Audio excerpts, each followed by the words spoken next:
El autismo es uno de los tipos de neurodiversidad más interesantes que hay. Y de eso vamos a conversar el día de hoy.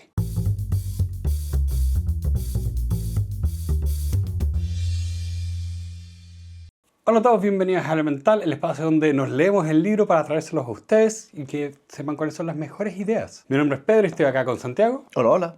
Y el libro de esta semana es Unmasking Autism, o Desenmascarando el autismo, del autor Devon Price. Un, yo diría, académico. ¿Sí? académico y activista, diría. Académico, activista y viendo aquí en internet, bloguero de Ohio, Estados Unidos.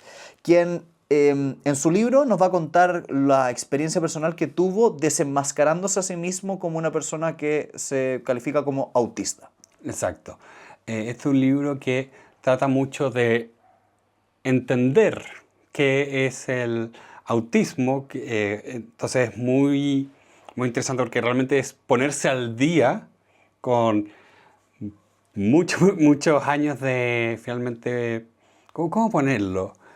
Es como actualizarte con algo que tú crees que sabes, pero sin que te des cuenta, todos los académicos lo siguen discutiendo, siguen avanzando, sigue evolucionando la idea de qué es. Sí, porque pasa mucho con el autismo que, por lo menos yo, hace un par de años atrás, tenía como la caricatura del autismo de las películas, de esta persona completa y absolutamente introvertida, que no era capaz de relacionarse con el mundo y tenía problemas muchas veces de habla, y estaba esta caricatura de que muchas veces se cruzaba con que tenían una supermente matemática y había toda una serie de Sheldon Cooper de Big Bang Theory. Caricaturas, digamos, Sí. y cómo esa condición o esa forma de pensar era como mal vista. Claro. Y de hecho los padres lo tendían a ocultar o no querían que sus hijos fuesen diagnosticados con algún grado de autismo. Sí, me acuerdo una vez que no recuerdo qué película, cuál era el nombre, pero me la mostraron en una clase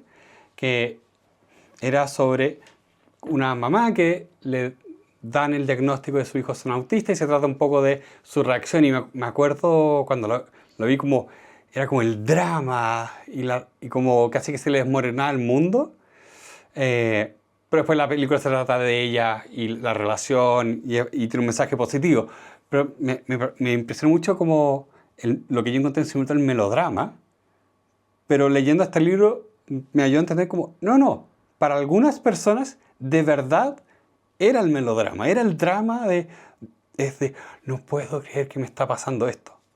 Era muy difícil de aceptar para algunas personas. Entonces me gustó este libro que, como dices, es un poco autobiográfico y te explica no solo cuál es el estado de lo que sabemos, lo que entendemos, y cómo lo hablamos sobre el autismo, sino también habla de las personas, que esta fue la parte que a mí me sorprendió, de que cómo están subdiagnosticados los casos de las personas con autismo o dentro del espectro autista y cómo esas personas que no están diagnosticadas lo ocultan, tienen técnicas y que finalmente usan para reprimir sus propias tendencias, finalmente de forma que les daña mucho la salud. Igual me imaginé muchos casos de papás o mamás de nuestros colegios, sí, como pensando en esto mismo. Hace 30 años atrás, decir que tu hijo tenía algún tipo de TEA, porque hoy en día es un espectro, sí, autista, ya no es A o B, sino que hay gradiente, y aceptar que tu hijo tuviese autismo o tuviese otro tipo de cosas. ¿Te acordás que hace años atrás el tener déficit atencional era algo como raro y de repente empezó a diagnosticarse mucho más? Sí. Y pasa un poco lo mismo con esto del autismo. Como yo me imagino muchos papás de nuestros compañeros diciendo como, yo no quiero que mi hijo sea visto como el raro, sí, y por lo tanto no voy a aceptar que... Y no lo llevan al psiquiatra, no lo llevan al psicólogo, y la pobre criatura pasaba toda una vida pensando que tenía algo mal, sí, y que no sabía cómo tratarlo porque no tenía nombre. Sí, acá el autor lo pone como evitar la etiqueta, que es muy contraproducente porque finalmente cuando tú nombras algo, le das forma, lo haces trabajable. No es una cosa abstracta sin nombre que no tienes cómo describir. Y de hecho cuando decía esto de padres que no quieren aceptar como la condición de los hijos, yo he tenido el desagrado de tener conversaciones con gente que dice como, no, el déficit atencional está sobrediagnosticado y no, en verdad no existe. No existe. O sea, en la universidad estábamos, no me acuerdo por qué, hablando de esto, y un gallo de la mesa al lado como, no, el déficit atencional no es real, tú no tienes eso. ¿Eso te dijeron? Sí. Ya. Y es como decimos, compadre, ¿a ti quién te puso moneda? ¿Cómo es quien te metió ficha con el dicho? Yo, para los que no saben, yo soy la peor persona de los dichos de la tierra. A mí me encantan, pero se me olvidan. Soy muy malo de los dichos. Sí, pero fue en eso como, ¿quién eres y por qué me estás hablando? Y es muy desagradable, porque o sea, yo tengo déficit atencional, estoy dentro de lo que se llama la neurodivergencia, y hay cosas que de verdad tu cabeza no funciona como el resto y no es que es que todos somos distintos. Ya, sí. Pero hay tareas que a mí me cuestan mucho más que a otras personas. Es como que digas que esto yo diría que es lo que pasa con las condiciones mentales. Porque no son visibles, nadie las entiende como si fuera una diferencia física. O sea, yo soy alto, tiendo a ser bueno en los deportes donde la altura es buena. O sea, salto largo, salto alto, tengo piernas largas, puedo hacer eso sin problema. No me voy a meter a hacer gimnasia artística. Y bueno, ahora están las Olimpiadas, entonces tengo eso en la cabeza. Pero la gente entiende que las Olimpiadas, los deportes tienen cuerpos distintos, porque los privilegian. Entonces, las mentes también son un poco así. Que hay cosas que para alguien dentro de una neurodivergencia va a encontrar tareas que les van a costar más. Y así funciona su cabeza nomás. Ahora, este libro va un poquito más allá, porque lo que habla es de cómo muchas personas que están dentro del espectro autista se ponen máscaras para no parecerlo y evitar la etiqueta, porque la etiqueta tiene una serie de connotaciones negativas sociales importantes. Sí. Y hay varios puntos de este libro que me tocaron. Yo tengo algunos familiares que tienen autismo y me sirvió mucho para poder entender un poco mejor por lo que están pasando, porque también yo encuentro que el autismo tiene una cosa muy maldita, que es que como no es visible a plena vista, es decir, tú ves una persona en un paradero de taxi y no tienes idea si tiene o no tiene autismo. Sí. Hasta que habla o interactúa o algo por el estilo, y ahí puedes empezar a verlo. Entonces, muchas veces es difícil entender como la forma en que procesan o viven la vida, y me sirvió mucho para abrir los ojos cómo esta neurodivergencia es real, y más allá de que es real, obviamente, cómo pueden enfrentarla. Sí, porque uno de los mitos respecto a las personas autistas, como tú decías, era esta caricatura, y acá el autor hablaba de que, oye, el autismo, la gente piensa en un estereotipo, y ese estereotipo en realidad por lo general son hombres blancos con plata. Sí. ¿Por qué? Porque está subdiagnosticado en mujeres, está subdiagnosticado en gente negra o latina, esto viene mucho de Estados Unidos, pero también hay una variable socioeconómica, porque si tú no tienes los recursos como para ir a un psiquiatra, a una terapeuta o psicopedagoga, lo que sea, no te van a diagnosticar. Entonces no tienes cómo saberlo. Entonces hay un subdiagnóstico y se piensa mucho de que existe este estereotipo, y este estereotipo y como decía, son Sheldon de Big Bang Theory. Es el tipo que también, eso es lo que encuentro dañino, que es un estereotipo es una persona fría, sin sentimientos.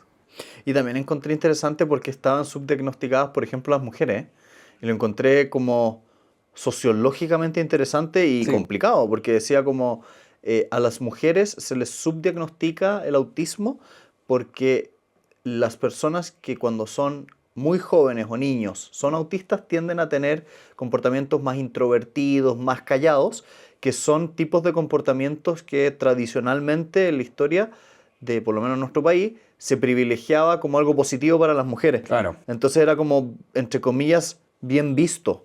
Y es muy paradójico porque si un niño hacía lo mismo, lo diagnosticaban como que tenía un problema. Sí. Lo cual ahí te muestra que hubo una especie de mezcla entre machismo y como evitar las etiquetas al mismo tiempo. Sí, porque pasa mucho eso, de que de hecho acá el autor hablaba de que antes se decía que había un autismo femenino, como para tratar de encapsular Otro tipo de autismo. otro tipo de autismo, que esto es lo loco, autismo femenino no eran mujeres con autismo, eran niños, hombres, que su tipo de autismo era más introvertido.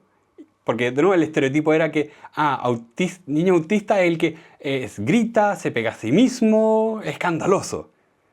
Pero, no me acuerdo si era en este libro o de otras personas que decían, mira, si tú eres la persona que tiene problemas que no se ven, o mejor dicho, era como si tú no le causas problemas al profesor, nadie te va a notar.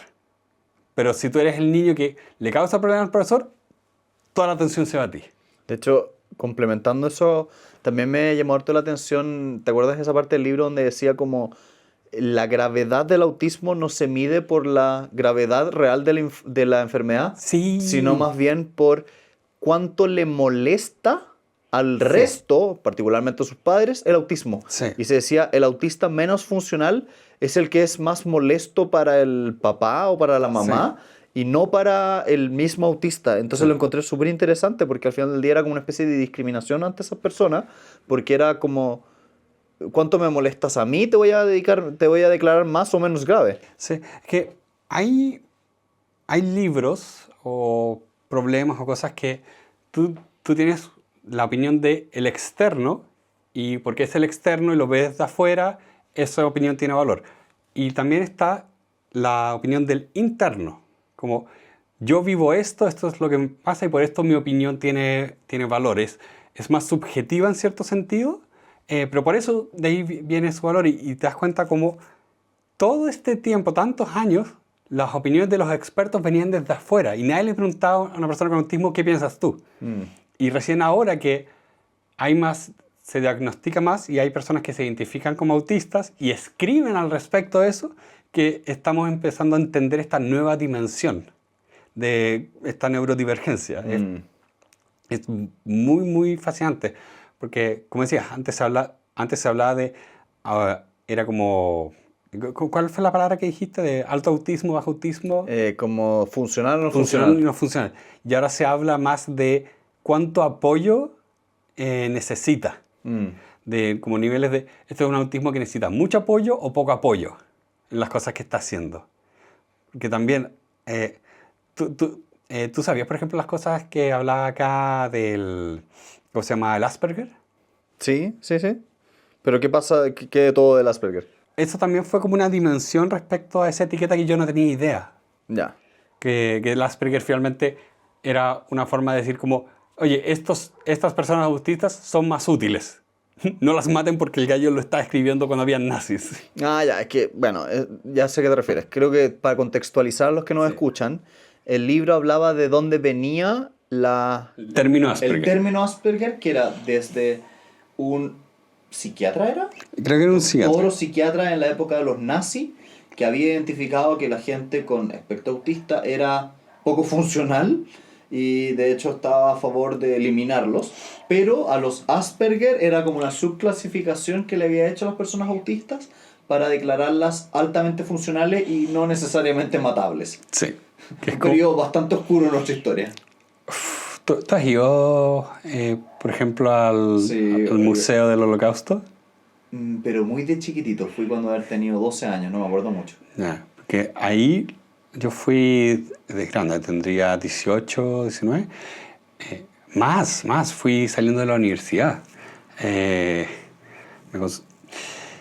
Y me llamó la atención por lo frío y calculado que era todo. Sí. Como era la aniquilación y el asesinato a través de la burocracia. Y me llamó eso tanto la atención, como todo está archivado. Deshumanizado. Sí, era totalmente deshumanizado. Era como, matemos a estas personas como quien maneja una carnicería. Sí, ganado. Totalmente ganado. Sí, no es... Bueno, pero volviendo al tema. Alejándonos del lado oscuro de la historia. Sí. Características de los autistas que me ha tocado vivir y que ahora proceso un poco mejor a partir de leer este libro.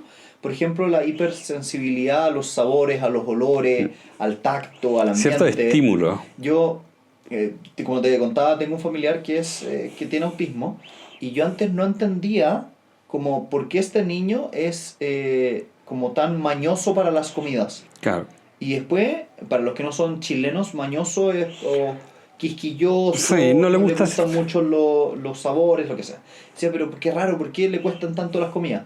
Y después empecé a entender que para él comer algo era multiplicar el sabor por 10. Claro. Entonces era increíblemente potente cuando algo no le gustaba. Entonces también ahí aprendí a ajustarme que él tenía que comer como lo que él tenía que comer aunque no estuviera en el menú, ¿se entiende? Sí, porque de verdad es un tema que eso es lo loco, porque acá habla del tema de también como el autismo es un tema neurológico. No es que es como tu cerebro interpreta la información. Entonces hay veces que estas personas simplemente no van a ser capaces de estar en un ambiente por el ruido o por la cantidad de gente que hay, porque hay un estímulo que su cerebro no es capaz de procesar de la misma forma que el resto lo procesa. O sea, porque decía en una parte, un cerebro normal cuando está, por ejemplo, en una cafetería, empieza a escuchar todo el ruido de fondo y empieza a entender que, este es ruido de fondo, puedo ignorarlo. Hay personas autistas que su cerebro no hace eso, al revés, lo amplifica. Entonces, el ruido es algo, como de la misma forma que tú decías con la comida, que hoy simplemente hay comidas que lo sienten más fuerte, sienten el ruido más fuerte. Entonces, no pueden...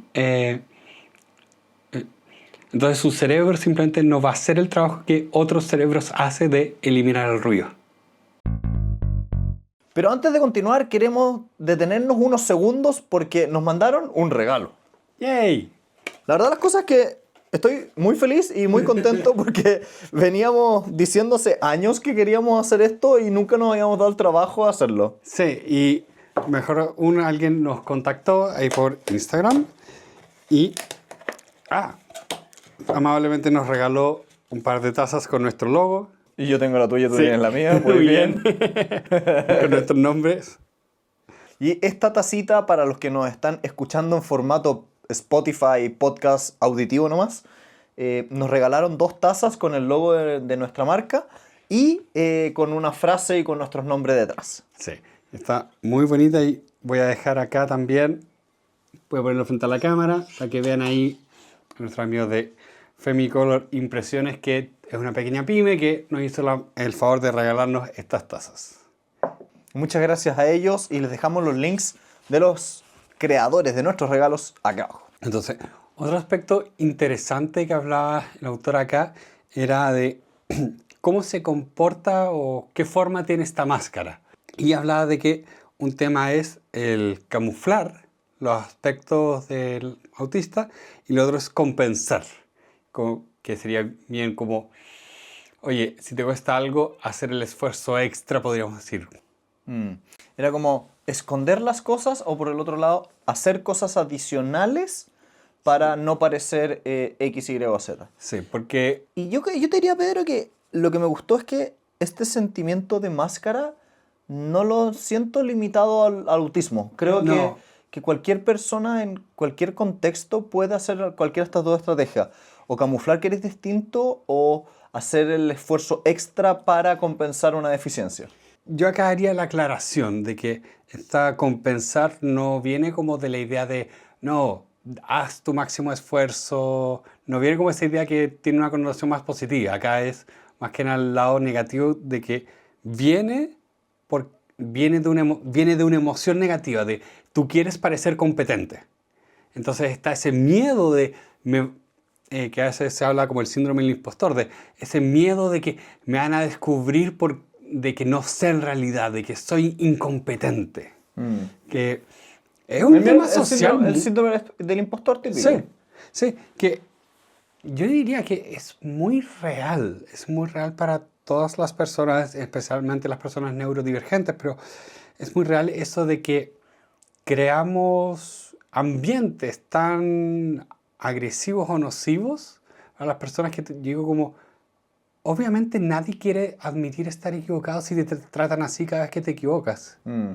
Cuando me cuentas historias de tu trabajo en los espacios de abogados, yo digo, esto es del terror. O nuestros amigos que trabajan en el mundo de la medicina también, como el trato que tienen a veces entre ellos, es malo. Es malo.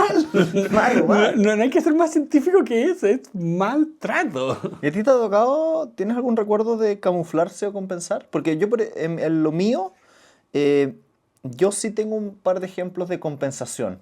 Yo en las pegas donde, a ver, para los que no saben y es primera vez que nos escuchan, yo soy de profesión abogado, pero en la vida actual me dedico a un montón de cosas más relacionadas con los negocios, más como un ingeniero comercial o de todo un poco. Una persona de negocios en general. Y me ha tocado compensar mucho a través de estudiar de sobremanera, leerme muchas cosas para poder estar a la par de estas otras personas que estudiaron lo que yo ejerzo, entre comillas. Claro. Entonces, siento que he hecho mucho compensar. No sé si he camuflado. Sí, es que camuflado tiene que ver esta idea, como dice acá, de no ser detectado. Y por lo menos yo siempre he sido una persona muy transparente, porque mis papás también fueron transparentes conmigo con el tema de mi déficit atencional. Creo que tengo dislexia también. Creo, es bastante evidente, pero... Es que nunca me lo dijeron como textualmente. ¿Nunca te diagnosticaron de dislexia? ¿Cómo no? No, imposible que no. O sea, es que esto es lo que no sé, porque yo efectivamente, en la Adolfo Ibáñez hay un ramo de ortografía. Yo ¿En tuve serio? que ¿Eso existe? Sí, ¿Ya? o por lo menos cuando entré, el 2010, yo tuve que presentar un certificado médico. ¿De que tenías dislexia? Sí, porque yo por el déficit atencional siempre me vi con una terapeuta y yo le dije como, oye, tengo este ramo, y fue como, ok, te hago el certificado, porque esto no los va a pasar. Y no las va a pasar nunca, punto. No, sí. El otro día escribí mal C. ¿Cómo sé? ¿Yo sé algo? S-E. Lo escribí mal. Con C. Qué notable. Lo escribí y fue como... Lo leí. Leí lo que escribí. Y fue como... ¿Cómo? ¿Cómo? Pero me pasa eso, que en mi cabeza las da vueltas. Es que lo que me encanta tuyo, Pedro, es que tú eres una de las personas más beneficiadas por la existencia de los computadores que corrigen solo. Porque si viviésemos en la época donde hay que escribir a mano, ¡no! estarías muerto. Sí, no, estaría nefasto. Pero volviendo a tu pregunta, no, nunca creo que me he camuflado porque siempre mis papás fueron transparentes. Entonces, para mí era un tema natural. No era como algo que yo tuviera que esconder o algo que tuviera que avergonzarme. Es la forma en que funciona mi cabeza. Aunque de vez en cuando la gente sí reacciona con espanto y horror cuando ve mi ortografía. Yo también. Hasta el día de hoy. No quería nombrar nombres. Pero el tema de compensar, yo diría que sí lo he sentido más por el tema de que me cuesta concentrarme, que a veces me demoro más. O sea, hoy en día tengo más práctica, pero yo me demoraba mucho más en leer. Sí. Entonces había un tema de... ¿Seguís leyendo mientras escuchas el podcast? O sea, el audiolibro. Sí, muchas veces lo hago. Esa cuestión es maravillosa para tu cabeza. Eso es muy, muy bueno. O sea, si es que... Especialmente si es que no estoy como muy concentrado, al tiro me enfoca. Y para los que nunca han escuchado eso, es una técnica que se recomienda mucho a personas o con dislexia o con déficit atencional de, mira, lee el libro escuchando un audiolibro y lo pones a la velocidad en la que tú lees. Porque el audiolibro te diría que... Y esa es una pregunta así como divertida. ¿Lees a 1 por? ¿Más rápido o más rápido? 1.5 por. Yo diría que 1,4 es cómodo. 1,4 como 1,3 depende de la narración. Pero sí, las narraciones de audiolibros por lo general son más lentas que los ritmos de lectura en voz baja. Ya. Entonces ahí sí tengo que acelerarlo un poco. Y yo encuentro que es tan cómodo, especialmente cuando tienes la aplicación de Kindle y la aplicación, y en la misma aplicación de Kindle puedes bajar el audiolibro. Ya. Porque ahí te va marcando en negro dónde va. Ya. Entonces es incluso más rápido. Como leyendo un subtítulo. Claro, es como Yo me pregunto, para la gente que es de inglés como lenguaje nativo, ¿ya? no deben estar acostumbrados a leer subtítulos. Porque nosotros como latinos estamos acostumbrados a ver subtítulos en la televisión porque está hecha en inglés. Claro. Ahora, yo no sé yo creo que tú haces lo mismo que yo, que vemos el subtítulo en inglés. Pero más allá de eso, lo vemos con subtítulos. Sí. Y ellos deben estar muy poco acostumbrados a leer con subtítulos. Entonces no sé si leen tan rápido. Yo pongo el subtítulo en inglés porque me ayuda especialmente cuando hay acentos. Sí, o cuando... ¿Sabes que me he dado cuenta?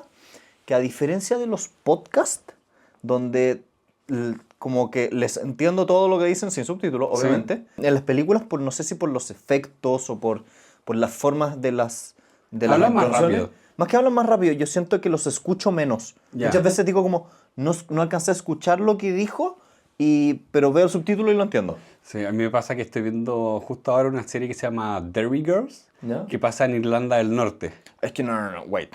Irlanda del Norte no hablan en inglés, hablan otra cosa, es inentendible. My wee lad.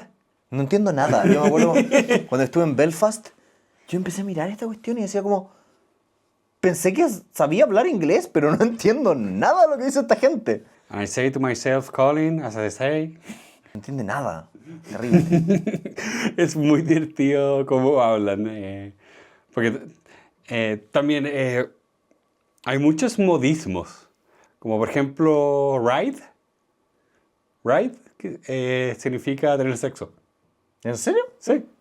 ¿Va? En Irlanda, ride es como Bueno, tener sexo. Y Mickey es pene.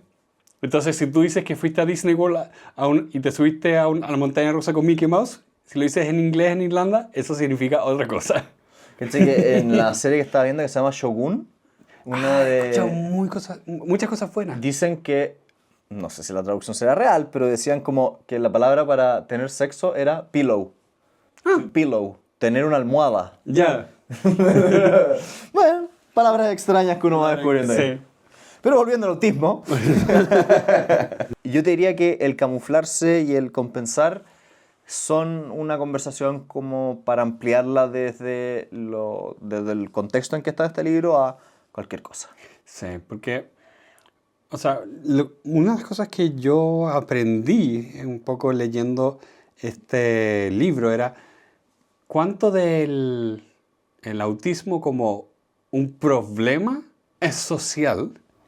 O sea, una persona con autismo tiene una neurodivergencia que significa una serie de características. Puede que sea más sensible a algún estímulo, puede que le cueste las interacciones sociales. Hay muchas variaciones, pero que sea un problema, que sea un estigma, que tú no puedas decir en una entrevista de trabajo como yo hago muy bien el trabajo, pero soy autista, entonces puede que me canse más en un ambiente social.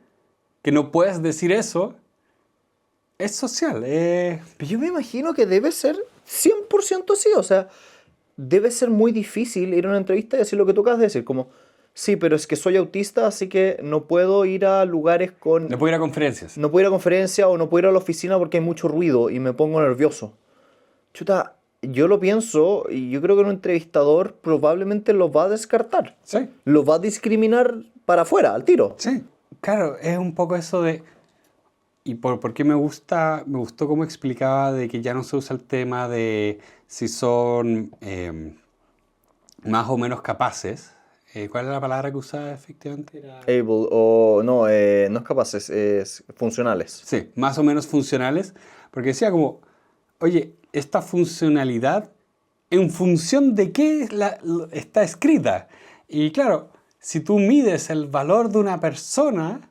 Por su función o comodidad hacia sus padres. O como su rol social como trabajador, está siendo completamente reduccionista. O sea, un ser humano es una pelota de carne y agua bastante más maravillosa que eso.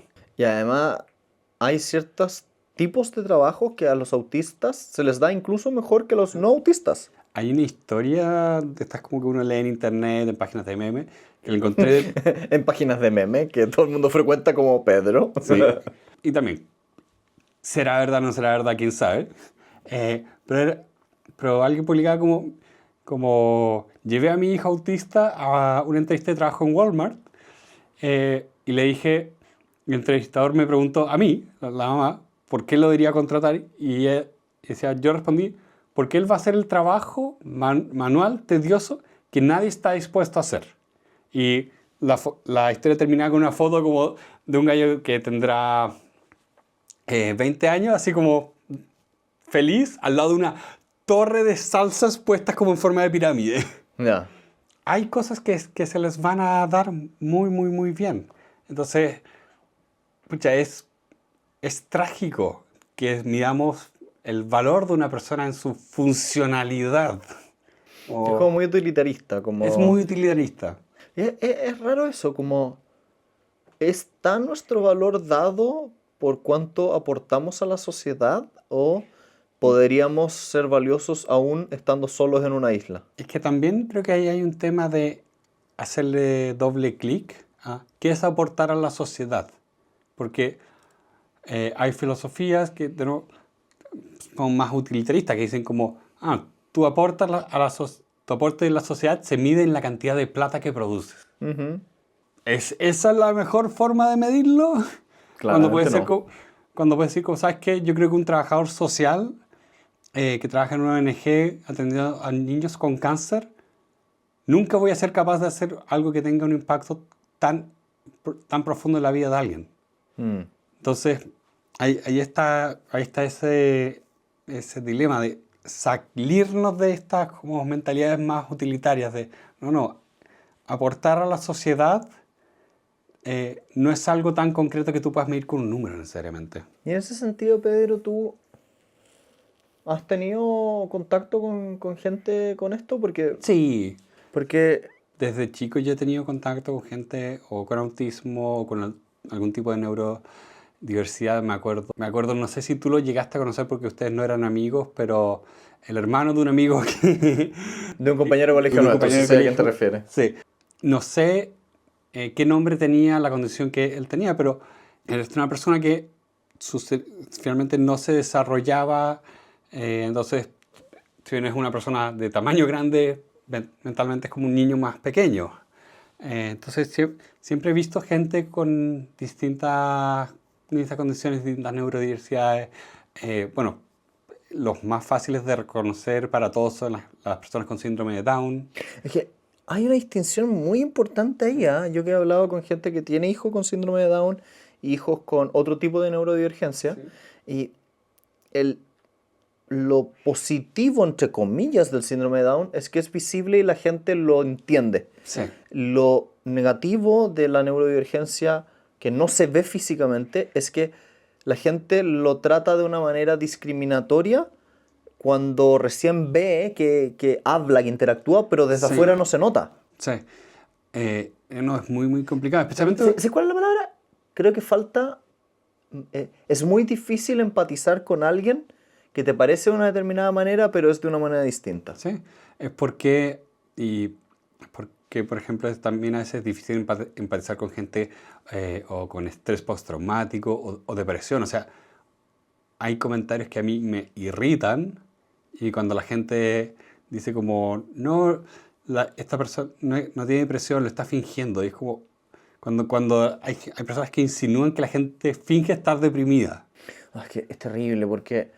Creo que ahí la gente no finge eso, la gente finge estar bien. Ahí tocaste un punto interesante. La depresión, a pesar de no ser una neurodivergencia entendida como lo que toca el libro, creo que es muy buena para entender como lo difícil que es vivir con eso, lo difícil que es hacer que te entiendan realmente y la falta de empatía que generan algunas personas. Sí, o sea, hay gente que con autismo que por cómo son, efectivamente, y la poca ayuda que reciben, acá este libro habla de cómo tenían un meltdown, o episodios depresivos reales. O sea, me acuerdo, de hecho, hay una... Pero antes de avanzar, como para, para la gente que no sabe, los meltdown que estaban descritos en el libro eran...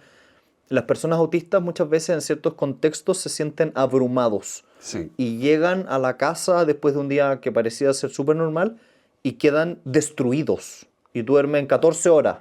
Y quedan totalmente destruidos porque la carga cognitiva sensorial es muy alta para lo que ellos pueden procesar. Sí, me acuerdo que una persona que estaba citada en el libro, y de hecho te mandé una foto, fue como Laura K. Dale. Fue como, yo la escucho en varios podcasts,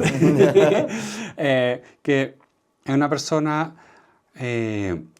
trans que también está dentro del espectro autista, y me acuerdo en unos podcasts ella contaba un poco, que decía como, yo antes era un adolescente con depresión y tendencia suicida, y hoy en día soy una persona trans feliz. Ya. Y como hablaba de su experiencia creciendo finalmente siendo alguien del espectro autista, y también con... se me olvida el nombre... ¿Es transgénero? No. Es la condición que tiene la gente trans, que se sienten ajenos de su cuerpo. Ay, sí. Lo voy a poner acá. Cuando digo acá... Encontramos la palabra aquí. Sí. Para los que están viéndolo, quienes nos están escuchando en Spotify, Pedro va a poner la palabra en las notas. Pero es eso. Contaba su experiencia creciendo con estas dos cosas y cómo lo afectaba mentalmente y al punto de que casi se mata. Y hoy en día reconocer sus dos condiciones le permite vivir una vida feliz. Y creo que un poco de eso siento que se trató mucho de este libro, de un ejercicio de empatía, de entender estas dificultades que muchas veces son invisibles y poder realmente decir, ok, yo entiendo mejor estas personas ahora y creo que puedo ser más amable también. Y con eso vamos, creo que es un bonito cierre. Sí. Vamos terminando el podcast del día de hoy. Este es un libro que para mí no es develador, porque es un libro súper específico sobre una temática importante, pero no cotidiana por lo menos. Y para mí sería un libro que se va al librero. Sí, yo diría lo mismo. Siento que, porque para mí no es cotidiano, me sumo a eso, de para mí no es algo recurrente, no siento que lo vaya a tener que revisitar muchas veces, pero yo pienso que profesionales del área de la salud, tú tienes que leer esto. O de psicología. O de psicología. Salud en sentido amplio. En el sentido amplio. Creo que es una muy buena lectura. De repente lo encontré un poco denso de leer, como que había mucha información, porque mezcla mucho avances científicos, información anecdótica, entrevistas. Mezcla también, hay partes como que son más prácticas. Es muy completo. Entonces de repente se me hacía pesado. Ya. ¿Alguna buena palabra más de eso? Sí, estoy con la duda de qué emoji pedirle a la gente. Oh. No sé, ¿qué emoji puede representar la neurodivergencia? ¿Un cerebro? ¿Un cerebro? Sí. ¿Sí? Bien literal, pero sí. Literal. Chiquillos, si es que llegaron hasta este punto, nos encantaría que nos dejen un emoji de un cerebro, donde sea. Exacto. Así vamos a saber que llegaron. Igual me he dado cuenta que ha bajado la cantidad de emojis que nos llegan, lo cual me hace sospechar que ya no nos escuchan tanto. Oh, yo veo sus emojis en YouTube, así que... Demuéstrenos lo contrario. Bueno, y si quieren saber más de este tema, tenemos otro podcast que ya salió hace años, tal vez. Sí, años. Años. Que se llama Fantasmas en el Cerebro o Phantoms in the Brain. Vayan a verlo. Interesante. Y como siempre también invitarlos a que vean nuestra página de internet, donde están el resumen del libro, están nuestros cursos que hacemos, está cómo nos pueden ayudar ahí en Patreon y todas esas cosas muy bonitas que nos ayudan a mantener la gran luz encendida. Que esté muy bien y nos vemos en el siguiente episodio. Me encanta y lea.